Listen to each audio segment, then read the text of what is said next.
Haleluya.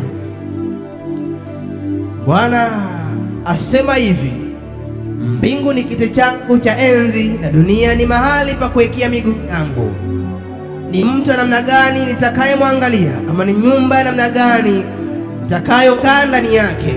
Ni mtu aliye na moyo wa kunyenyekea, ambaye amejaa kicho na utakatifu, atetemekaye anaposikia habari za ufalme wa Kristo.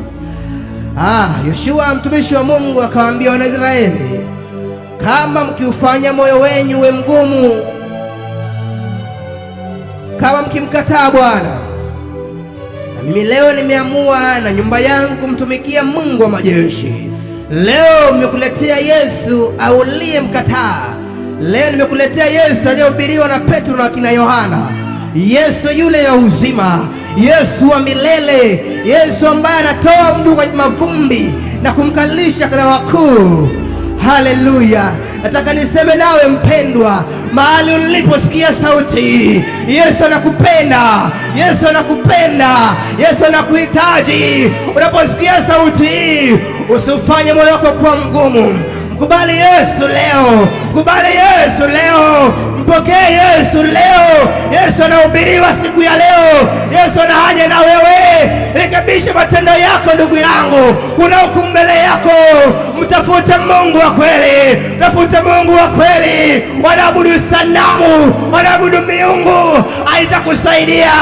Mtegemee Mungu wa kweli, mtegemee Yesu kwenye maisha yako, kwenye ujana wako. Mtegemee Yesu kwenye ndoa yako, mtegemee Yesu. Umekataliwa, umetengwa na jamii na familia wanaokuzunguka, leo Yesu yupo kwa ajili yako. Yesu yupo, usife moyo, usikataa. Anakupenda Yesu, anakupenda Yesu. Baba yangu naisikia leo nakuhubiria, kuna Yesu, kuna Yesu anayefuta machozi, kuna Yesu anayeondoa aibu, kuna Yesu anayeponya magonjwa. Umesumbuliwa na saratani, umesumbuliwa na ukimwi, umesumbuliwa na magonjwa mbalimbali, kimbilia kwa Yesu, kimbilia kwa Yesu. Yesu anaponya.